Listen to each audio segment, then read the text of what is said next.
Décima parte. El rapto. Ellos son los muchachos que siempre preceden al viento. Herman Melville. 106. Toshio. Toshio nadaba con energía mientras la marejada intentaba arrastrarlo hacia atrás. Luchaba contra la corriente y se dirigía hacia el mar abierto. Cuando sus brazos y piernas ya no podían soportar el dolor, llegó a aguas más tranquilas.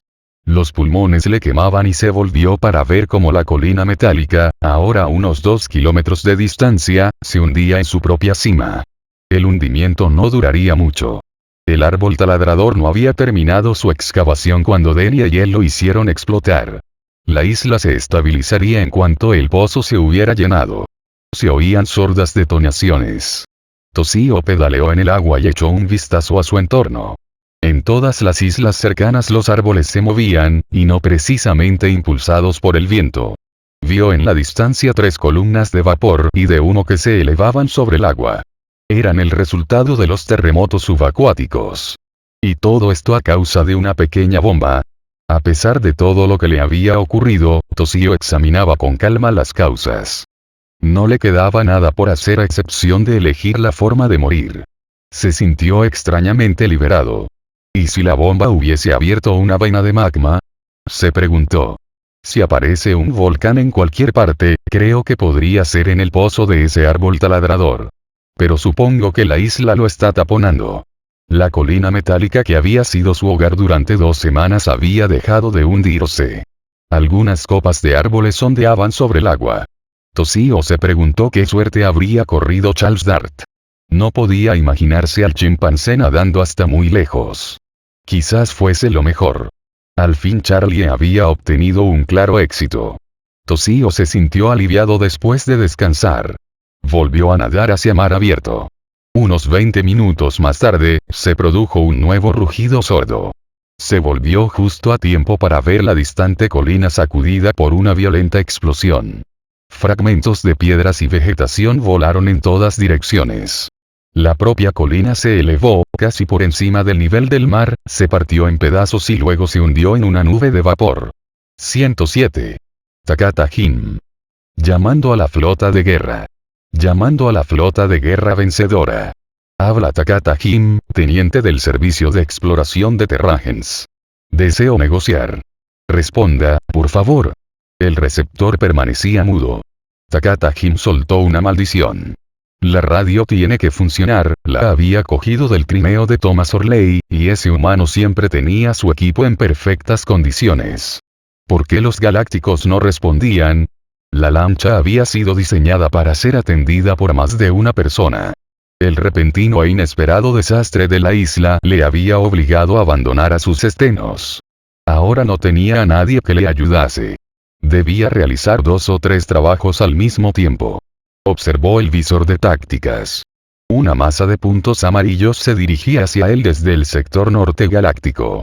Era una ridícula flotilla si se la comparaba con las grandes naves que habían estado luchando en el sistema hacía solo unas semanas. Pero su potencia de armamento seguía siendo impresionante. Iban directos hacia él. El caos reinaba por doquier. El planeta estaba tachonado de fugas de energía, y hirvientes explosiones de vapor en los lugares donde los volcanes se habían hundido en el mar. Y en el hemisferio norte del planeta, una batalla de todos contra todos continuaba. Takata Jim aumentó la escala de alcance de su visor B, captó otra flota. También esta se dirigía hacia él. El éter estaba lleno de voces que rugían. AM, FM, UCMIC, se mezclaban confusamente en cada punto del dial. ¿Era aquella la razón de que nadie le diera señales de oírle? No.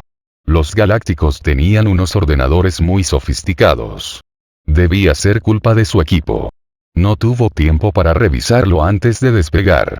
Takata Jim consultó el mapa con nerviosismo.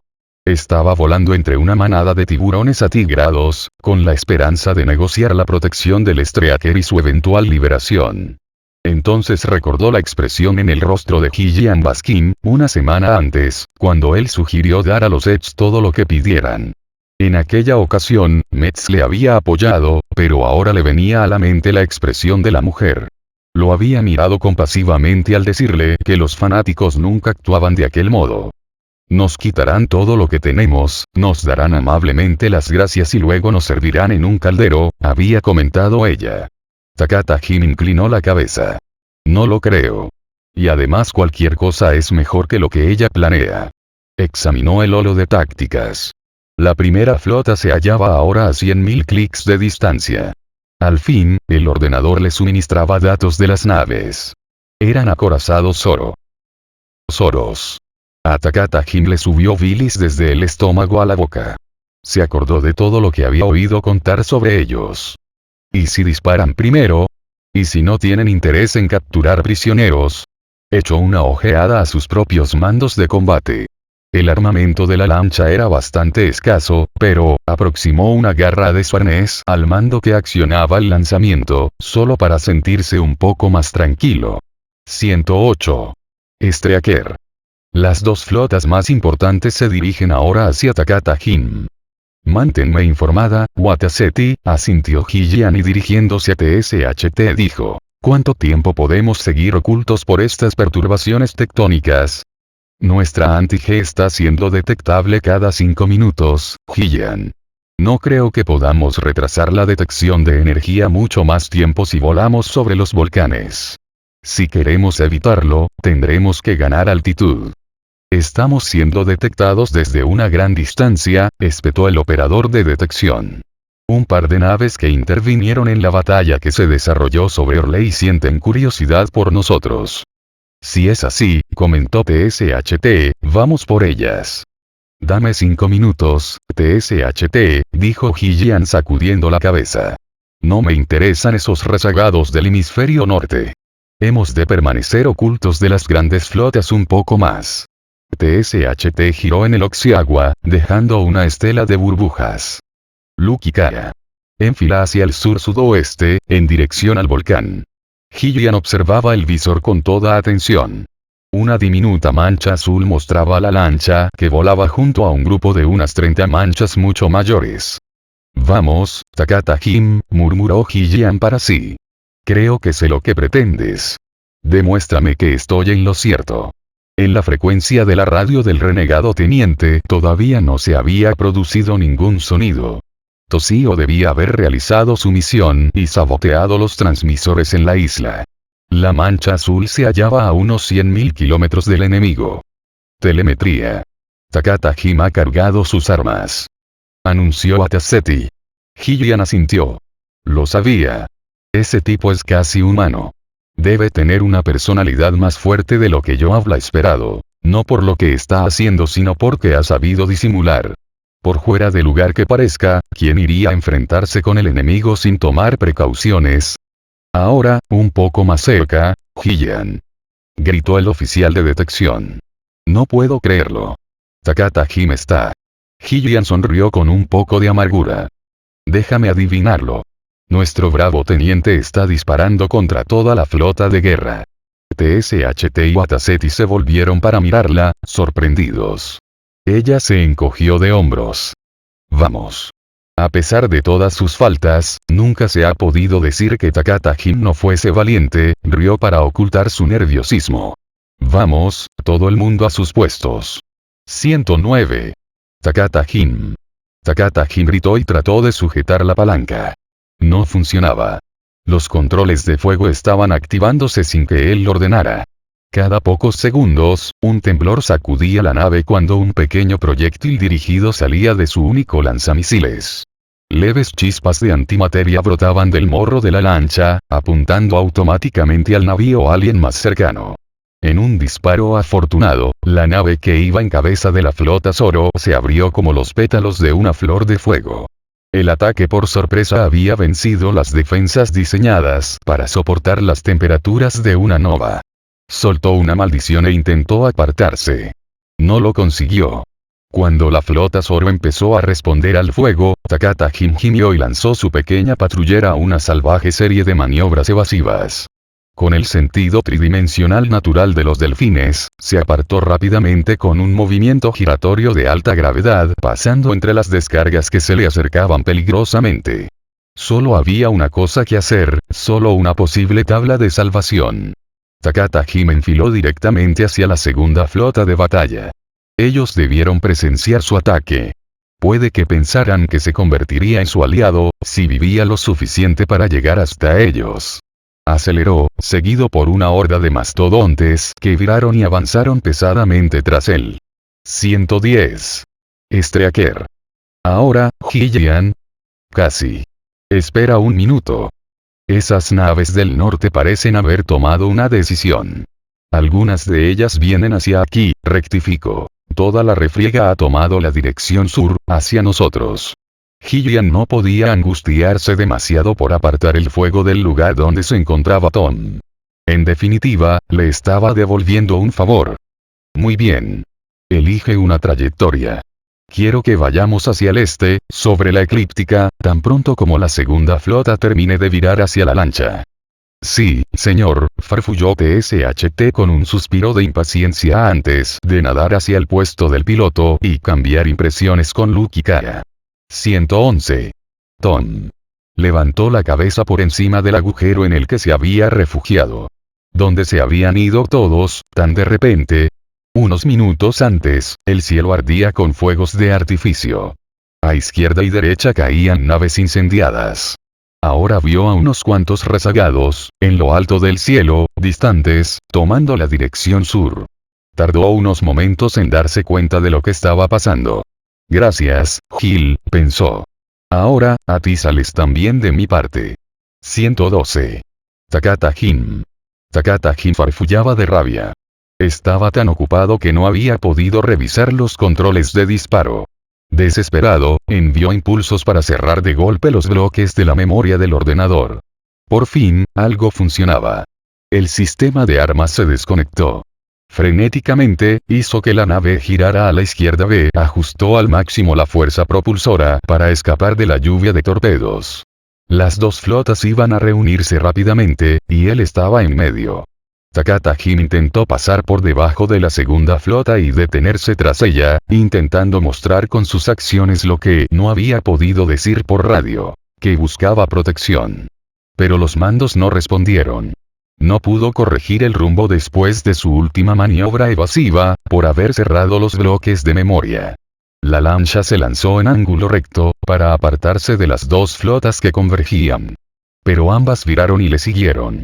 113. Streaker. Ahora, dijo ella.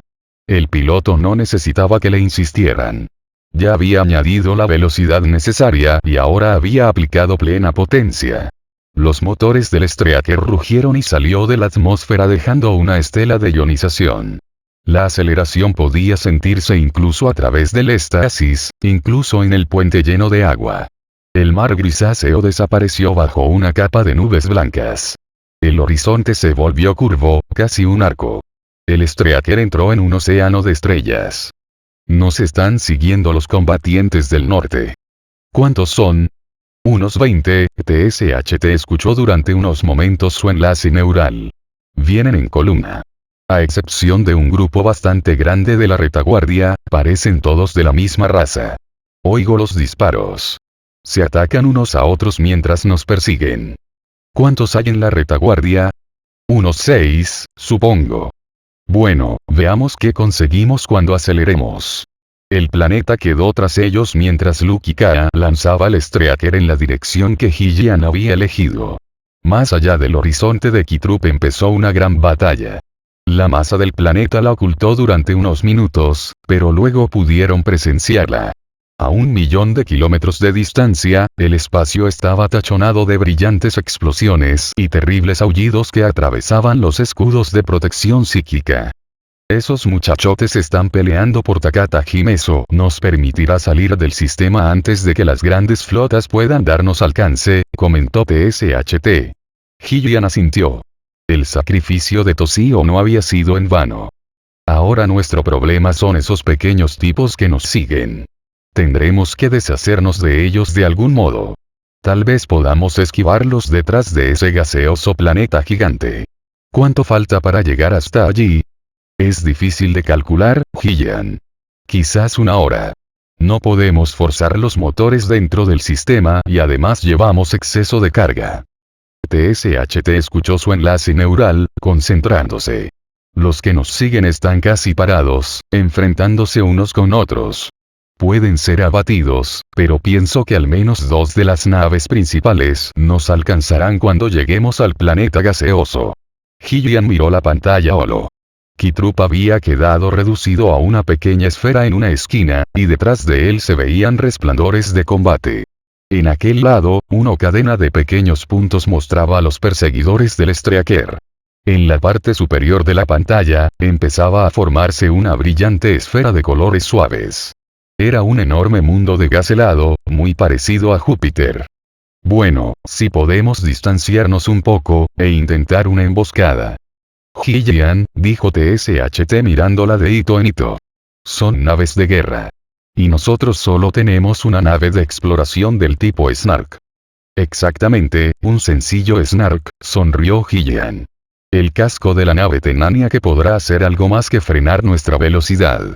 Y tal vez seamos capaces de intentar algo que nunca esperarían. No dijo que, si se presentaba la ocasión, preferiría permanecer en el sistema durante un tiempo, por si se producía un milagro. ¿Han sido fijados todos los objetos sueltos? Según el procedimiento habitual. Muy bien. Por favor, ordena a toda la tripulación que desaloje la crujía central. Y que se fijen a sí mismos en caso de que puedan. TSHT dio la orden y luego se volvió con expresión interrogante. Vamos a poca velocidad porque llevamos exceso de carga, ¿no es cierto? Explicó Hillian. Empezarán a dispararnos antes de que lleguemos al gigante de gas. Dime TSHT, ¿a qué se debe el exceso de carga? Al casco tenanio. ¿Y a qué más? TSHT parecía asombrada. Hillian la ayudó con una adivinanza. El toque de vida, la sustancia del movimiento, como el aire, que se olvida hasta que falta, TSHT la miraba parpadeando. Entonces lo captó. Sus ojos se ensancharon. Muy astuto, sí. Es posible que funcione. Me alegra que me lo hayas dicho. La tripulación va a querer vestirse con la ropa apropiada. Hillian quiso chasquear los dedos, pero el agua se lo impidió. Trajes espaciales. Tienes razón. ¿Qué haría sin ti TSHT? 114. Galácticos. La batalla entre las flotas que aún quedan en Lisa parece haberse alejado del planeta, informó un guerrero Paya. Están persiguiendo a un navío muy grande. La Sorokrat terminó de pelar la ciruela intentando disimular el temblor nervioso de su brazo izquierdo. ¿Puedes identificar a la nave perseguida? No parece ser nuestra presa. Es demasiado grande para ser la nave de la Tierra. El PA ignoró discretamente el alivio que le habían producido estas noticias a la madre de la flota. Nuestra primera hipótesis es que se trata de un crucero tenanio con grandes desperfectos, aunque, ¿sí? Preguntó Krat con malicia. Se comporta de un modo extraño, dudó el PA antes de proseguir, y sus motores parecen tener un tono timbrimi. Está demasiado lejos para poder identificarlo. ¿Cuál es nuestra situación? Gruñó Krat. Los Tandú se desplazan en una ruta paralela a la nuestra. Ambos perseguimos a la patrullera de la Tierra y ninguno disparamos sobre ella excepto cuando se acerca demasiado a la trayectoria del adversario. Esa nave nos está alejando cada vez más del planeta, rugió Krat, situándonos cada vez más lejos de la auténtica presa. ¿Habéis pensado que tal vez sea eso lo que pretende esa pequeña patrullera? El palo estuvo meditando unos instantes y luego asintió. Sí, madre de la flota. Puede ser una treta lobesna o timbrimi. ¿Usted qué sugiere? Krat se sentía invadida por la frustración. Claro que era una treta. Y sin embargo, no podía abandonar la persecución, pues, si lo hacía, los Tandú capturarían a la patrullera. Y cuanto más durase la caza, mayores serían las pérdidas en ambos bandos. Lanzó la ciruela contra la pared. Se estrelló en el mismo centro de la espiral radiada del glifo de la biblioteca. Un asombrado Pila dio un salto y gritó consternado, luego la miró con insolencia. Transmita la llamada habitual de tregua número 3, dijo Krat con aire disgustado. Contactad con el acechador Tandú. Tenemos que terminar con esta farsa y regresar al planeta de una vez. El acechador Tandú preguntó al entrenador una vez más. ¿Puede levantar al aceptador? No puedo. Ha entrado en estado orgásmico. Está sobreestimulado, dijo el entrenador arrodillándose ante el acechador y ofreciéndole su cabeza. La manipulación operadora no ha tenido ningún éxito. Entonces, ¿no tenemos manera metafísica de investigar esa extraña persecución? No. Solo podemos usar medios físicos. Las piernas del acechador temblaron. Está bien, recoge tu cabeza. Y con tu última voluntad, colócala en mi vitrina de trofeos. El entrenador asintió. Que la nueva que me crezca pueda serme de más utilidad. Eso espero. No obstante, sugirió el acechador, primero arréglatelas para entablar contacto con los Zoro. Deberé cortarme la pierna que utilice para hablar con ellos. Pero es necesario que hablemos ahora. Boult se arrancó con los dientes las espinas de su codo y luego las usó para peinar su cresta. Sus suposiciones resultaron acertadas. Había conseguido apartar de la batalla a las 6 últimas naves tenanías y llegar a tiempo al planeta para reintegrarse a la gran casa. Ante él, habían 10 naves desvencijadas que iban a la casa de algo difícilmente identificable. Más velocidad, ordenó. A los demás les falta coordinación. Mientras los Tandú y los Zoro sigan tras el señuelo, nosotros somos el único escuadrón de cierta importancia en esta zona. Debemos alcanzarles. Muy por delante de los tenanios, un capitán gurú se arreglaba las plumas y cloqueaba. Los tenemos. Ya tenemos a esa cosa enorme. Y mirad, ahora que estamos cerca, ved que sus emanaciones son humanas. Están volando dentro de la carcasa, pero ahora estamos cerca y podremos mirar, ver y capturar lo que haya dentro de ese caparazón. Ahora estamos cerca y les cogeremos. Todavía podía producirse un fallo, naturalmente. Pero la derrota total sería inconcebible. Si no podemos cogerlos, se dijo, debemos asegurarnos de que los hemos destruido. 115. Streaker. Al frente brillaba el gigante gaseoso. El Streaker, con su exceso de carga, avanzaba pesadamente hacia él. Ellos creerán que nos acercaremos mucho en una ceñida hipérbole, comentó TSHT. Por lo general, esta es una buena táctica cuando eres perseguido en un sistema planetario. Un rápido impulso mientras giramos en torno al planeta puede convertirse en un importante cambio de dirección. Eso es lo que esperan, asintió Gillian. Pero es lo que no haremos.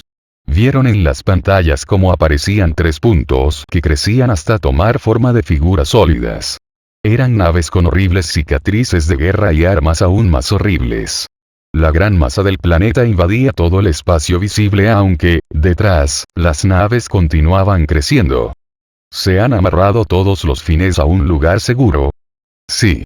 Entonces, elige tú el momento, teniente. Tienes más experiencia en batallas espaciales que yo. Ya sabes lo que queremos hacer. Lo haré, Gillian, asintió TSHT chasqueando las mandíbulas. Enfilaron hacia el planeta. Pronto serán obligados, los ojos de TSHT se estrecharon. Se concentraban imágenes sónicas, transmitidas a través de su enlace neural. El puente estaba en silencio, excepto por los chasquidos nerviosos del sonar de los delfines. Gillian se acordó de otras situaciones tensas en naves humanas en las que los tripulantes silbaban entre dientes sin darse cuenta de que lo hacían. Preparados, dijo TSHT a la tripulación de máquinas a través del intercom. Las naves que los perseguían desaparecieron durante unos minutos tras la curvatura del planeta. Ahora. Gritó para que Suez la oyera. Abran la esclusa trasera. Activen las bombas neumáticas. Nadó hacia el piloto y le dijo, suelta esa sonda de pega. Aceleración lateral completa. Aplica éstasis para compensar el reflujo de gravedad hasta gravedad 1. Repito, dejad en la nave solo un reflujo de gravedad. La mitad de los paneles de control del puente vieron encenderse las luces rojas. Advertida de antemano, la tripulación se agarró a las barandillas al tiempo que el contenido de la crujía central del Streaker salía despedido al vacío del espacio abierto. El capitán Guru tenía problemas con una nave Taka que se cruzaba en su camino. El capitán consideraba la posibilidad de poner en práctica una maniobra para destruirla, pero el ordenador general reclamó súbitamente su atención. No han podido hacer eso, exclamó el capitán mientras contemplaba, incrédulo, el visor. No pueden haber hecho una cosa así. No se les puede haber ocurrido una trampa tan diabólica. No pueden haber. Vio como la nave Eftaka colisionaba, a una fracción considerable de la velocidad de la luz, con un obstáculo que 3 minutos antes no estaba allí. Era solo un vapor difuso de partículas que se había cruzado en su camino. De forma inexplicable, se había topado con la nave de guerra Taka, que tenía unas pantallas de protección tan sólidas como muros. A cualquier fracción de la velocidad de la luz, una colisión era mortal. Virad. Ordenó el gurú. Disparar todos los proyectiles sobre la presa. Se lanzaron rayos de energía incandescente, pero solo golpearon una intangible pared que se alzaba entre los gurú y los terrestres, cuya nave giraba a toda velocidad. Agua. Trinó el gurú cuando leyó el análisis espectral. Una barrera de vapor de agua. Una raza civilizada no habría encontrado ningún truco parecido en la biblioteca. Una raza civilizada nunca habría caído tan bajo. Una raza civilizada nunca. Y volvió a gritar cuando su nave se estrelló contra una nube de copos de nieve arremolinados. Aligerado en unos cuantos megatones, el Streaker describió un arco mucho más cerrado de lo que hubiera podido hacer unos minutos antes. Las esclusas estaban cerradas, y la nave se había ido llenando de aire lentamente. La antigravedad interna fue restaurada. Los tripulantes delfines, con sus trajes espaciales, regresaron a sus puestos desde las salas del casco en donde se habían refugiado. En el todavía inundado puente, Gillian contemplaba la aniquilación de 2 de sus naves perseguidoras. La tripulación lanzó gritos de alegría cuando el tercer crucero, que había empezado correctamente la maniobra, sufrió un fallo mecánico y colisionó con la nube gaseosa. Se disolvió en una bola aplastada de plasma. El resto de nuestros perseguidores están aún ocultos tras el planeta gaseoso, dijo Gillian. Después de seguirnos desde Kitrut, creen que conocen nuestra dinámica, y nunca esperarían que pudiéramos girar de esta forma. Tal vez, TSHT no parecía tan segura. Hemos lanzado una falsa sonda de señuelo en nuestra trayectoria anterior, imitando nuestra radiación. Quizá la sigan. Al menos, sospecho que van a rodear el planeta con una rápida curva hiperbólica. Y así solo tendremos que esperar a que vayan apareciendo. Gillian se sentía un poco mareada. Tenían solo una oportunidad muy clara, tan clara que podrían esperar un poco más y ella creí Iki. Sería otro milagro. El Streaker crujió al cambiar de rumbo. Suesi dice que los refuerzos de las paredes sufren una fuerte tensión, informó Lukikara. Quiere saber si vais a desconectar de nuevo el éxtasis o se realizará una de esas disparatadas, locas y femeninas maniobras tal como él las llama. Son sus palabras exactas, señor. Gillian no respondió. En realidad, Suesi no esperaba que lo hiciera.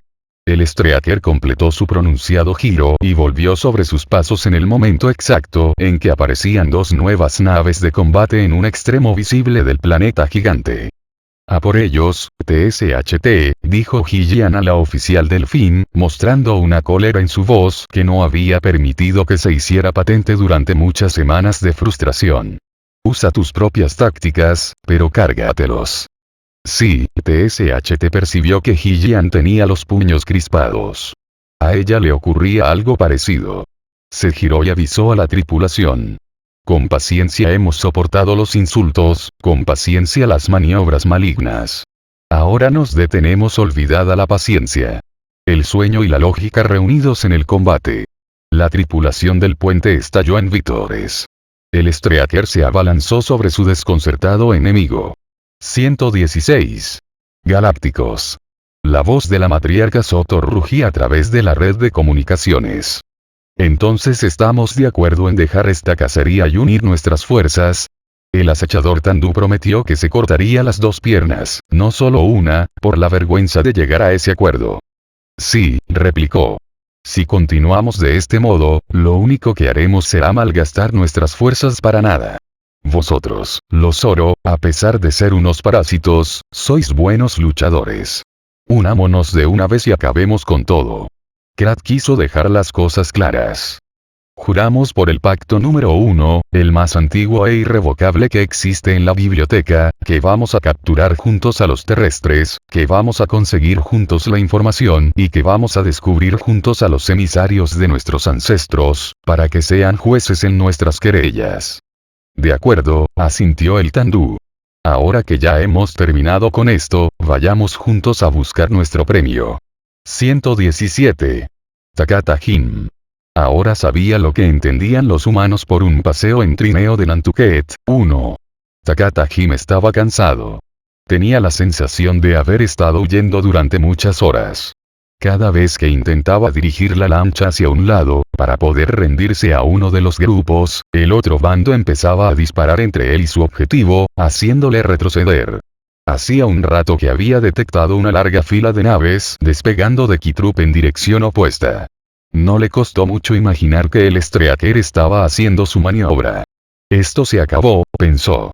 He intentado cumplir con mi deber tal como yo lo veía, y a la vez salvar mi vida. Ahora la muerte está cerca. Mi plan está perdido. Yo estoy perdido. No puedo hacer nada, salvo, quizá, comprar unos minutos para el Streaker. Hacía cierto tiempo que las dos flotas habían dejado de dispararse entre sí mientras lo perseguían. Takata Jin se dio cuenta de que habían llegado a un acuerdo. De repente, su receptor emitió un código básico de contacto en Galáctico 1. El mensaje era sencillo: parar y rendirse a la flota combinada Tandú-Zoro. Takata Jin batió las mandíbulas. No tenía transmisor, por lo tanto, no podía responder. Pero si se quedaba inmóvil en el espacio, considerarían que se había rendido. Esperó hasta que el mensaje fue repetido 3 veces. Luego empezó a disminuir su velocidad, pero sin precipitarse. Sin prisa, alargando el tiempo.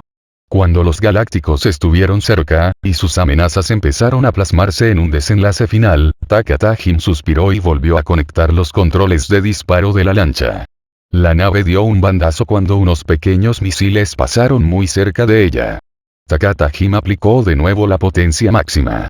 Cuando las dos flotillas descargaron simultáneamente contra él una ráfaga de misiles, trató de escapar, por supuesto. Otra actitud hubiera sido indigna. Pero ya no tenía corazón para un mayor esfuerzo. En cambio, mientras tanto, compuso un poema. La más triste de las cosas para un delfín, incluso para mí, es morir solo. 1. Nantucket es una isla de balleneros, al norte de los E.U. Fronteriza con Canadá, en la que se practica el descenso libre en trineo como deporte. N. Del T-118. Streaker. La emboscada en el gigante de gas fue inesperada. El enemigo se aproximó, utilizando la gravedad del planeta para girar sobre una pronunciada hipérbole. Ellos no estaban preparados para recibir un ataque por los flancos. Comparado con sus rápidas maniobras, el Streaker estaba casi inmóvil. Se abalanzó sobre un par de cruceros que pasaban, lanzando una especie de red de antimateria en sus trayectorias. Uno de ellos explotó, convirtiéndose en una bola de fuego antes de que los ordenadores del Streaker pudieran identificarlo. Sus pantallas probablemente estaban deterioradas después de semanas de combate. La otra nave de guerra estaba en mejor estado. Sus pantallas destellaron una luz violácea, y en su casco brillaron unas finas líneas de metal en explosión. Pero consiguió escapar de la emboscada y aminoró la velocidad. Mala suerte. Va a librarse de nuestras minas, anunció TSHT. No teníamos tiempo para colocarlas a la perfección. No se puede tener todo, replicó Gillian. Lo has hecho muy bien. Tardará algún tiempo en regresar. TSHT observó la pantalla y escuchó su enlace neural. Puede incluso que tarde demasiado, si los motores continúan fallándole. Va a caer en espiral sobre el planeta. Adiós. Olvidémonos de ella y pensemos en las otras. La trayectoria del Streaker lo estaba alejando del planeta gigante, hacia otro grupo de 5 cruceros dispuestos a embestir. Estos, que habían presenciado la emboscada, estaban ajustando sus rumbos a toda prisa. Ahora podremos ver lo bien que funciona el caballo marino de Troya, dijo Gillian. El primer grupo se acercó lo suficiente para reconocer el sonido de nuestros motores y saber que son de fabricación terrestre. Pero esos tipos iban demasiado retrasados. ¿Ha alterado Suez nuestro circuito de salida a través de las líneas tenanías como estaba previsto? Lo ha hecho, silbó Ataseti en señal de confirmación. Suez dice que se ha realizado de un modo muy eficiente. Pero te recuerda que nuestros motores no son tenáneos. Dale las gracias de mi parte. Y ahora, nuestras vidas dependen de que todos estos tipos tengan muy poca imaginación, tal como Tom suponía. Máxima potencia a los escudos sí. De acuerdo, señor. Los detectores de energía se iluminaron cuando los navíos que se aproximaban barrían con haces sonda. El abigarrado grupo de naves alienígenas pareció dudar, y luego se dispersó. Los números 1, 4 y 5 están acelerando para evitarnos, anunció TSHT. El puente se llenó de alegres parloteos y aplausos delfinianos. ¿Y qué pasa con los otros? Desaceleran y se preparan para el combate, dijo TSHT señalando 2 puntos con su brazo manipulador. Estamos recibiendo una emisión en Galáctico 10. Es un desafío ritual. ¿Creen que somos tenáneos? TSHT sacudió la cabeza. Quieren acabar con nosotros. ¿Quiénes son? Los hermanos de la noche. Las pantallas de aumento mostraban 2 acorazados que se aproximaban, oscuros y siniestros. ¿Qué hacer? Gillian mantenía su rostro impasible. Sabía que los Fines la estaban observando. No podemos correr más que ellos, especialmente mientras estemos fingiendo utilizar motores tenáneos o mientras llevemos este pesado caparazón tenáneo. Pero solo un demente se les enfrentaría en un combate directo. Un luchador loco como Tom, pensó con ironía. O creí de Iki. Si cualquiera de ellos estuviera al mando, yo estaría preparando las cartas de pésame para los hermanos de la noche. ¿Gillian? Preguntó TSHT con nerviosismo. Gillian volvió en sí. Decídete. Decídete ahora mismo. Vio cómo se aproximaban las máquinas mortíferas. Que se fastidien, dijo. Dirígete hacia Kitrup. 119. Galácticos, debemos dejar a la mitad de nuestra flota reunida sobre el planeta. Ninguno de los otros se atreverá a regresar, ahora que hemos consolidado nuestra alianza. Nosotros debemos enviar también escuadrones para limpiar las lunas de enemigos escondidos, e investigar lo que ocurre más allá del gigante gaseoso. El acechador Tandú tenía ahora 4 piernas solamente, en lugar de las 6 que le eran propias. Krat, la Zoro, se preguntaba qué accidente habría sufrido el líder de sus desagradables aliados. No era que le importase demasiado. Krat soñaba con el día en que pudiera arrancarle personalmente al acechador los miembros que le quedaban, así como todos sus brotes encefálicos. ¿Es posible que todo ese caos en el planeta exterior sea causado por nuestros adversarios? Preguntó Krat. El proverbio Tandú resultaba ilegible en el visor de la pantalla. Todo es posible, o imposible. Pero nuestra presa no podrá escapar ni siquiera de los rezagados. Si son capturados por estos, los ejércitos restantes lucharán por ella. Cuando lleguen nuestras fuerzas de intervención, se la arrebataremos. Es muy fácil. Krat asintió. Sonaba muy elegante. Pronto, pensó. Pronto les arrancaremos a los terrestres toda su información o la encontraremos en los despojos de su nave. Y después podremos presentarnos ante nuestros ancestros. Debo intentar asegurarme de que algunos humanos y delfines queden con vida, para que nos digan dónde está la flota del progenitor. A mis pupilos no les gusta que los utilice para divertirme. Me ahorraría problemas si encontrara con qué divertirme fuera de la familia. Con nostalgia, anheló a un macho de su propia especie mientras un destacamento de 13 naves de la Alianza Zoro-Tandú se dirigía a toda velocidad hacia el gaseoso planeta gigante. 120. Streaker. Dañados los alerones de éstasis del flanco de babor. Anunció Ataseti. Todas las rampas lanzamisiles han sido inutilizadas. ¿Ha sufrido algún daño el casco interno? Preguntó Gillian con ansiedad. No. Hasta ahora, el cascarón tenáneo está encajando todos los golpes. Pero Suezi dice que las brasas se están debilitando. Ellos intentarán concentrar el fuego sobre nuestro flanco de babor, dijo TSHT. Y esperarán que demos la vuelta y escapemos. Batería de misiles de estribor. Lanzad minas a 40 grados azimut por 100 grados sur. Reducid la velocidad y ocultad los impulsores. Pero no hay nadie allí. Ellos estarán el fuego. Timón a 2 radianes por minuto y luego estabilizar a 1 por minuto. El Streaker se estremeció y crujió mientras viraba lentamente en el espacio. Sus pantallas brillaron peligrosamente bajo los intensos destellos de la batalla. Sus adversarios estaban indemnes, sin un solo golpe. Del cuadrante no iluminado del Streaker salieron perezosamente 6 pequeños misiles, que acabaron con su potencia. Después, viró intentando proteger su lado más débil, un poco más despacio de lo que en realidad era capaz. Captando aquella gran debilidad, las naves de guerra enemigas viraron en la misma dirección, disparando a lo que los hermanos de la noche creían que era el casco de sus verdaderos enemigos. El Streaker temblaba cada vez que un rayo atravesaba sus escudos protectores y golpeaba el caparazón tenáneo. Los éxtasis centelleaban, dando a los tripulantes una misteriosa e intensa sensación de haber vivido aquello anteriormente. Incluso en el puente lleno de agua, los impactos arrancaban a la tripulación de sus puestos. El control de localización de daños anunciaba humo y fuego de metal en fusión y paredes abolladas. Los cruceros entraron confiadamente en la zona minada, y los misiles explotaron. Hillian se agarró con fuerza a una barandilla.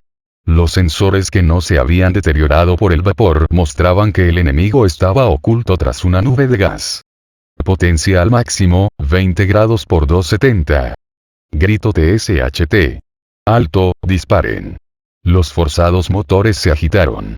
Las brasas que sujetaban el Streaker a su caparazón gimieron cuando aceleró en una nueva dirección. Bendito sea este maldito casco tenáneo, comentó uno de los delfines. Esos rayos nos hubieran achicharrado. Hillian examinó uno de los pocos solo que aún funcionaban, haciendo un esfuerzo para distinguir algo entre el humo y los fragmentos de metal. Por fin divisó al enemigo.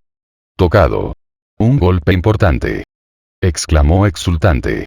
Uno de los cruceros tenía un agujero en uno de sus flancos. En la cavidad, el metal seguía ardiendo y otras explosiones secundarias hacían tambalearse a la nave. La otra parecía no haber sufrido daños, pero era más cautelosa ahora. Seguid dudando así, le surgió Hillian en silencio. Dejadnos tomar ventaja. ¿Alguien más a la vista? Le preguntó a TSHT.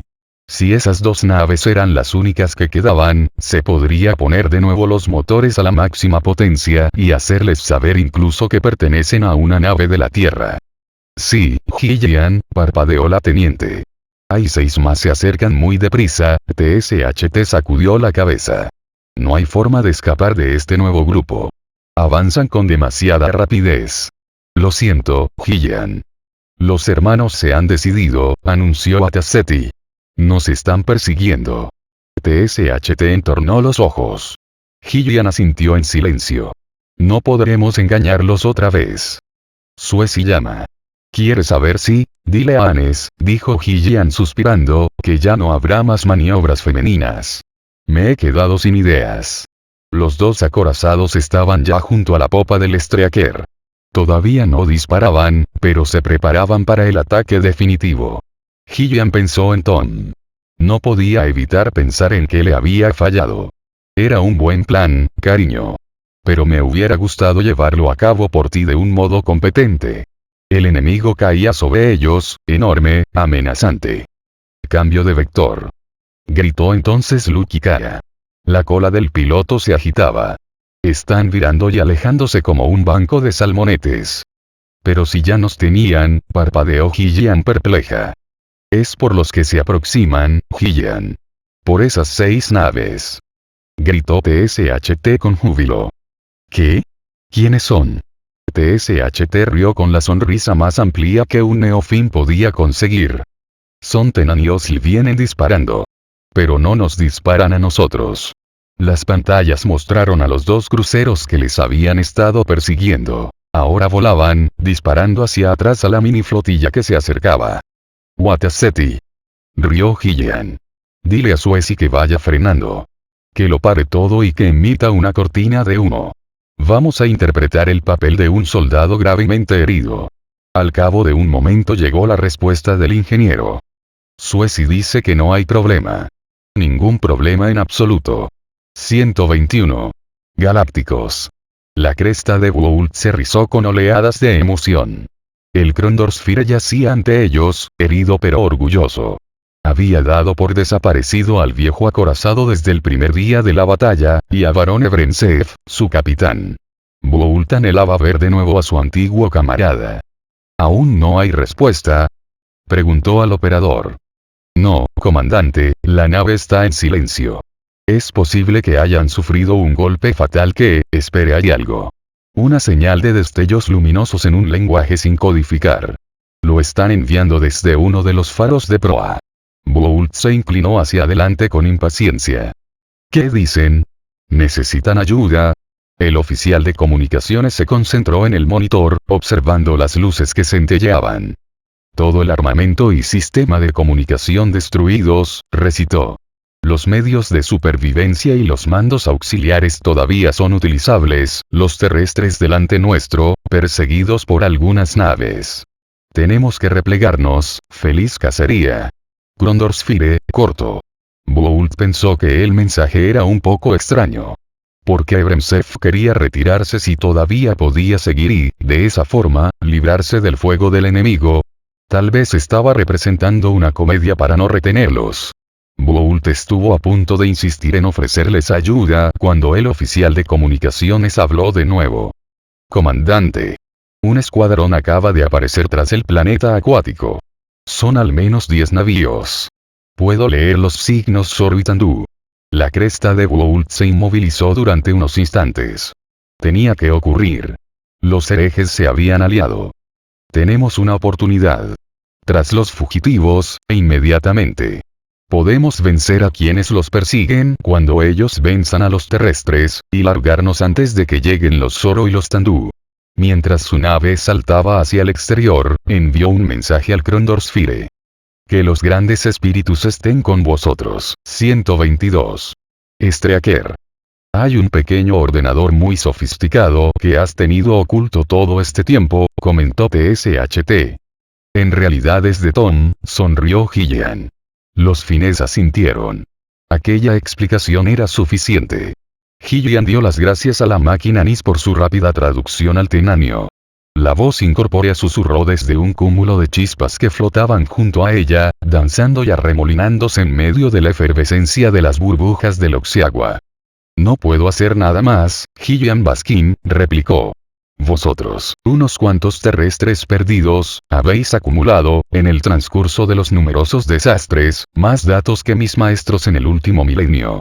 Las lecciones sobre la elevación solo serían de utilidad para los Timbrimi, siempre tan deseosos de aprender, incluso de los lobeznos. La voz se desvaneció y las chispas desaparecieron antes de que Hillian pudiera responder.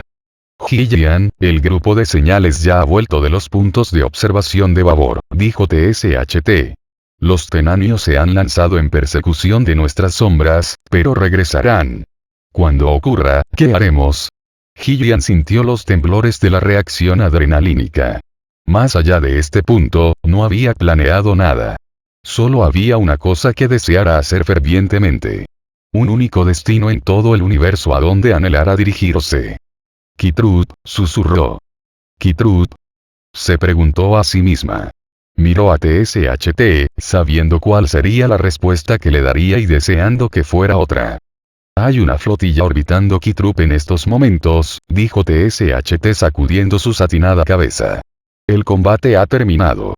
Ya debe haber un vencedor de la gran batalla. Otro escuadrón se dirige hacia aquí a toda velocidad. Uno grande. No queremos que se acerquen demasiado y descubran nuestro camuflaje. Hillian asintió. Su voz parecía no querer funcionar, pero ella forzó a las palabras para que salieran. Norte, dijo. Hay que tomar la dirección del norte galáctico, TSHT, hacia el punto de transferencia. A toda máquina. Cuando estemos lo bastante cerca, soltaremos al caballo marino y dejaremos este maldito infierno de Ifnikon, con las cenizas de nuestra victoria. Los delfines volvieron a sus puestos. El rugido de los motores empezó a adquirir fuerza. Hillian nadó hasta un rincón oscuro del domo de cristal, a un lugar en donde había una grieta en el casco tenanio, a un lugar desde donde podría contemplar a las estrellas directamente. El Streaker adquirió velocidad. 123. Galácticos. El destacamento Tandusoro acortaba distancias sobre la incrementada columna de fugitivos. Señora, una nave tenania con desperfecto se está acercando al punto de transferencia en una trayectoria de escape. Krat se retorció en su cojín y dio un bufido. ¿Y qué? Casualmente acabamos de abandonar un campo de batalla. Todos los bandos intentan evacuar a sus heridos. ¿Por qué me molestas cuando casi hemos concluido? El pequeño Pila, oficial de detección, regresó a su cubículo. Krat se incorporó para mirar sus pantallas. Un pequeño escuadrón de tenanios se esforzaba por seguir en cabeza. Más adelante, en un ángulo del detector, unas chispas de la inconexa batalla mostraban que los vencedores todavía seguían en la brecha, a pesar de que tenían rodeada a su presa. ¿Y si se equivocan? Se preguntó Krat. Perseguimos a los tenanios, que persiguen a los supervivientes, que a su vez persiguen a ¿quién? Esos estúpidos se están persiguiendo unos a otros. No tenía importancia. La mitad de la flota Tandusoro estaba orillando Kitrut, de manera que, de una forma u otra, los terrestres estaban atrapados. Ya nos ocuparemos de los Tandú en un mejor momento, pensó, e iremos nosotros solos a encontrarnos con los antiguos. Señora. Gritó el Pila estridentemente. Hay una transmisión desde el punto de transferencia. Vuelve a molestarme con cosas sin importancia, bramó ella, doblando de modo amenazante su espolón nupcial. El pupilo la había molestado. Se había atrevido a molestarla. Señora. Es la nave de la Tierra. Nos han engañado. Se han burlado de nosotros. Ellos. Quiero verlo. Silbó Krat. Debe ser una trampa. Quiero verlo ahora mismo. El Pila se marchó temblando hacia su puesto. En la pantalla principal de Krat apareció la holoimagen de un humano, y varios delfines. Por la forma de su cuerpo, Krat intuyó que era una mujer, probablemente la líder. Criaturas estúpidas que no merecen el nombre de sofontes. Idiotas, presensitivos que han sido educados por inadecuados maestros.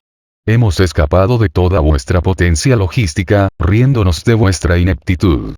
Y ahora que tenemos una auténtica ventaja ya nunca nos alcanzaréis.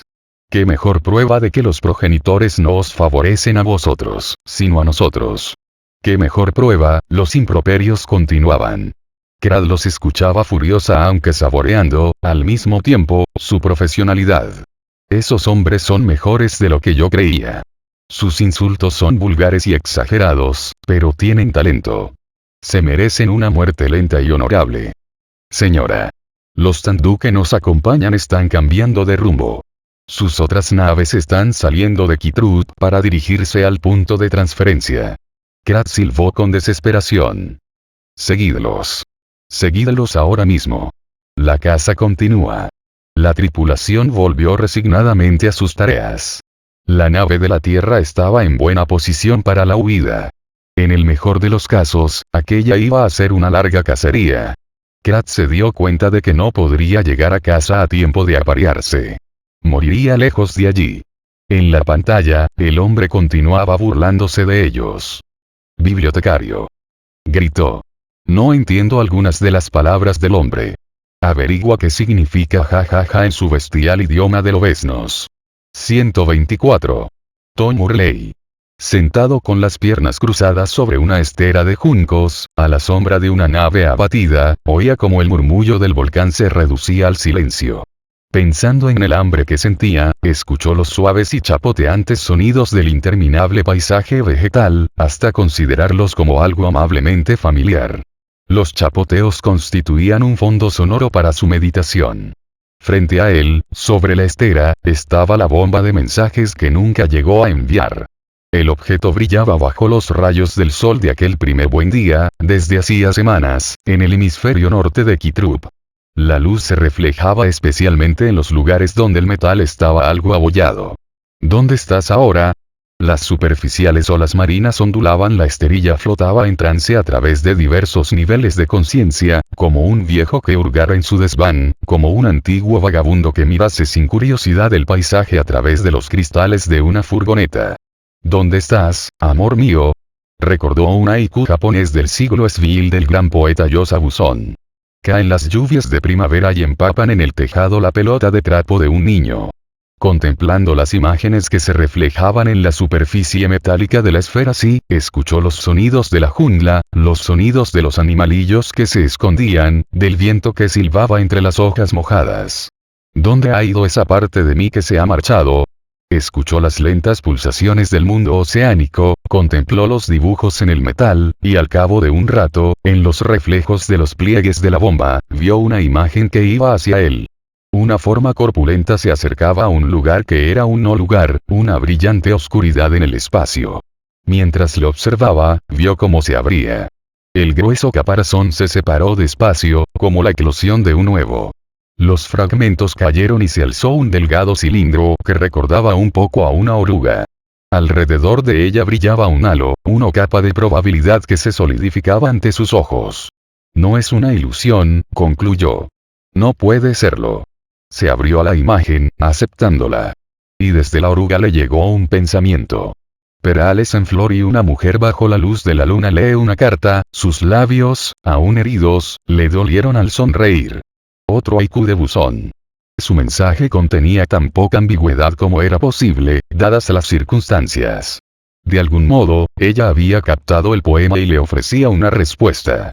Gil emitió lo más fuerte que pudo. La oruga, dentro de su capullo de éxtasis, se aproximaba a un gran agujero en el espacio. Cayó hacia el no lugar, volviéndose transparente al hacerlo. Luego, desapareció. Durante un buen rato, Tom permaneció sentado, inmóvil, contemplando los reflejos en la bomba de metal que cambiaban lentamente a medida que transcurría la mañana. Finalmente, pensó que no le haría ningún daño, ni a él ni al universo, si empezaba a preocuparse por su supervivencia. 125. La lancha. Entre los dos, malditos Mask, ¿no sois capaces de adivinar de qué está hablando? Kepiru y Saot miraron, los dos al mismo tiempo, a Ikai. Después continuaron su discusión, sin responderle, inclinándose sobre Kreideiki y tratando de descifrar las embarulladas instrucciones del capitán. Ikai levantó la vista al cielo y se dirigió a Toshio. ¿Crees que piensan incluirme en sus sesiones? Después de todo, Kreideiki y yo somos compañeros. Kreideiki necesita los conocimientos lingüísticos de Saot y la habilidad de Kepiru como piloto, respondió Toshio encogiéndose de hombros. Pero ya has visto sus caras. Ahora mismo están a mitad de camino del sueño cetáceo. No podemos permitir que te ocurra lo mismo, ahora que estás cumpliendo las funciones de capitán. Bueno, dijo Ikai poco convencida. Supongo que has terminado el inventario, ¿verdad, Toshio? Sí, señor, asintió. Ya he hecho una lista. Tenemos víveres suficientes para llegar al primer punto de transferencia, y resistir, al menos, hasta el siguiente. Desde luego, estamos en medio de ninguna parte, y es probable que necesitemos más de 5 saltos de transferencia para llegar a algún sitio civilizado. Nuestros mapas no son adecuados para ello, y los motores pueden fallar. Pocas naves del tamaño de la nuestra han logrado llegar a los puntos de transferencia con éxito. Aparte de eso, y del hacinamiento que vamos a tener que soportar, todo está bien. No perdemos nada con intentarlo, suspiró Ikai. Al menos, los galácticos se han marchado. Sí, asintió él. Fue maravilloso como Hillian se burló de los Edge desde el punto de transferencia. Eso nos permitió saber que ellos lograron marcharse y nos quitó a los Edge de la espalda. No digas Edge, Toshio. No es de buena educación. Podrías ofender a algún simpático Kanten o Linten. Toshio tragó saliva e inclinó la cabeza. ¿Dónde o cuándo un teniente se había permitido reprender a un guardia marina? Sí, señor, dijo. Ikai sonrió y lanzó una pequeña salpicadura de agua al joven con su mandíbula. De ver, valiente cazador de tiburones, ¿qué recompensa puede tener mejor sabor? Toshio se ruborizó y asintió. El esquife empezó a moverse otra vez. Kepiru estaba de nuevo en la rampa de pilotaje mientras Kreideiki y Saot charlaban excitados en un semiprimal que hacía estremecer a Ikai. Y Saot decía que el capitán había elegido aquel lenguaje deliberadamente. Ella iba acostumbrándose a pensar que las heridas de Kreideiki había sido como una puerta que se abría, no una puerta que se cerraba. El esquife se elevó del agua y empezó a ganar velocidad hacia el este, siguiendo la intuición de Kreideiki. ¿Cómo va la moral de los pasajeros? Preguntó Ikai a Toshio. Bien, creo que todo va bien. Ese par de Kiki son felices por estar con Denie. Y Denie es feliz, bien, es bastante feliz por ahora. A Ikai le resultaba divertido. ¿Por qué debía zorarse el joven al hablar de Denie? Ikai estaba contenta de que los dos humanos se amasen como ella amaba a Kreideiki. A pesar de la nueva y misteriosa faceta de su personalidad, Kreideiki era el mismo delfín de siempre. Lo nuevo era algo que utilizaba, algo que, al parecer, estaba empezando a explorar. Apenas podía hablar pero transmitía su inteligencia, y su cariño, de muchas otras maneras. ¿Y Charlie? Volvió a preguntar a Toshio. Todavía sigue avergonzado, suspiró el joven. Habían encontrado al chimp al día siguiente de que se produjeran los grandes terremotos, colgado a un tronco de árbol flotante, completamente mojado. Le fue imposible hablar durante 10 horas, y había permanecido encaramado a las paredes de la pequeña bodega del esquife hasta que, al fin, se calmó. Después, Charlie les había relatado cómo se había subido en la copa de un alto árbol justamente antes de que la isla explotara. Aquello le había salvado la vida, pero sus implicaciones le mortificaban. Toshio y Ikai se situaron detrás de Keipinu, que estaba pilotando, y contemplaron cómo las olas del océano se deslizaban bajo el esquife. Durante unos minutos, el mar adquirió un brillante tono verde cuando pasaron sobre una zona de sargazos. La pequeña embarcación se dirigía rápidamente hacia el sol. Había pasado una semana desde que iniciaron la búsqueda, desde que el Streaker partió. Primero encontraron a Toshio, que nadaba deliberadamente hacia el oeste, sin dejarse dominar por el cansancio. Luego, Denie los condujo a otra isla donde había una tribu Kiki. Mientras ella negociaba con la tribu, buscaron a Charles Dart y lo encontraron. Los estenos de Takata Hime estaban muertos o habían desaparecido. Después, iniciaron la última y aparentemente inútil búsqueda. Y en ella estaban desde hacía ya varios días. Ikai consideró la posibilidad de abandonar. No podían seguir perdiendo tiempo y consumiendo víveres de aquel modo con el viaje que tenían que emprender. No es que contaran con muchas posibilidades. Nadie había oído hablar jamás de un viaje como el planeado por ellos. Cruzar toda la galaxia en el esquife convertiría la épica travesía del Pacífico del Capitán Bligh en la lancha de la Bounty en una tarde de excursión. No obstante, Ikai guardaba sus temores para sí. Kreideiki y Keipinu probablemente sabían lo que les aguardaba. Y Toshio parecía intuirlo. No había motivo para alarmar a los demás hasta que no tuvieran que reducir las raciones de comida por cuarta vez. Ikai suspiró. ¿De qué más están hechos los héroes? Son más Kifems como nosotros, que intentan. El grito de victoria de Keipinu fue como un toque de trompeta. Chilló en su plataforma, aginándose. El esquife osciló a derecha y a izquierda, y luego dio un salto acompañado de un rugido de motores. ¿Qué demonios? Toshio se mordió los labios. Pez tortuga saltarín. Keipinu, ¿qué te pasa? Ikai utilizó el brazo de su arnés para sujetarse a una barandilla y miró por el ojo de buey. Suspiró por tercera vez, larga y profundamente. El humo de su fuego mantuvo oculta a la astronave durante unos instantes. La primera señal que recibió de ella fue una explosión sónica que cayó sobre él y que casi lo derribó contra los palos que sostenían la carne sobre la hoguera. El humano se puso en pie y se apresuró a buscar refugio, pero algo le hizo alzar la vista hacia el cielo. El sol había arrugado la piel alrededor de los ojos. Tenía patas de gallo que unas semanas antes no existían. La negra barba mostraba algunas hebras plateadas. Le había crecido y ya casi no sentía el picor. Ocultaba una cicatriz que le surcaba la mejilla. Protegiendo sus ojos de la luz, reconoció las salvajes maniobras antes de poder distinguir la forma de la pequeña nave. El esquife se había elevado hacia el cielo y volvía a caer en picado. Sujetó los palos que el aparato hacía trepidar. Era absurdo que la carne se estropease.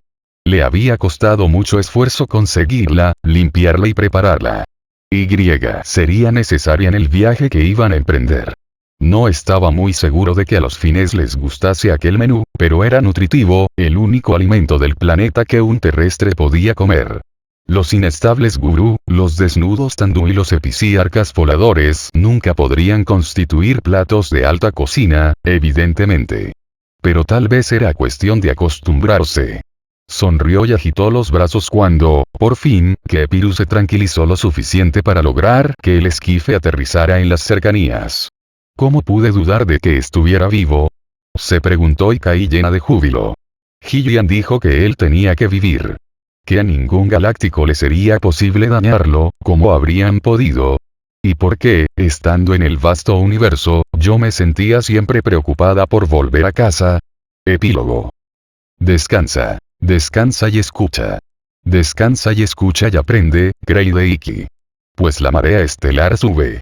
En las corrientes de la oscuridad. Y hemos esperado mucho a que sucediera. Post-scriptum. Los nombres de los delfines dan con frecuencia la impresión de ser de origen japonés o polinesio. En algunos casos es cierto. Pero generalmente, el neodelfín elige como nombre un sonido que le gusta. Suele ser una palabra polisilábica de pronunciación contundente. En anglico, los términos hombre, hombres, o humanidad se aplican a los humanos sin distinción de sexo. Cuando la determinación del sexo es importante, a los humanos femeninos se les denomina fem, y más que a los masculinos. Las lenguas propias de los delfines han sido inventadas por el autor, y no tienen ninguna relación con la forma de comunicarse de los delfines y ballenas de nuestros días. Solo estamos empezando a comprender el lugar que ocupan los cetáceos en el mundo, de la misma forma que solo vislumbramos cuál es nuestro propio lugar. El autor desea dar las gracias a todos los que le ayudaron con su colaboración, consejo y crítica. Especialmente, a Margot Grigier, Anita Everson, Patrick Maher, Ricky Patierper, Ray Feist, Richard Spall, Tim Lascelle, Ethan Munson y, como siempre, Adam Brin. Lo Verónica y Tapan King, de Bantam Books, fueron los que me dieron más ánimos en los momentos en que mi moral estaba baja. El haiku de Yosa Buson pertenece a una antología de literatura japonesa, recopilada por Donald Kennedy y editada por Globe Press. El universo tiene muchos senderos divergentes, tanto en la realidad como en la imaginación.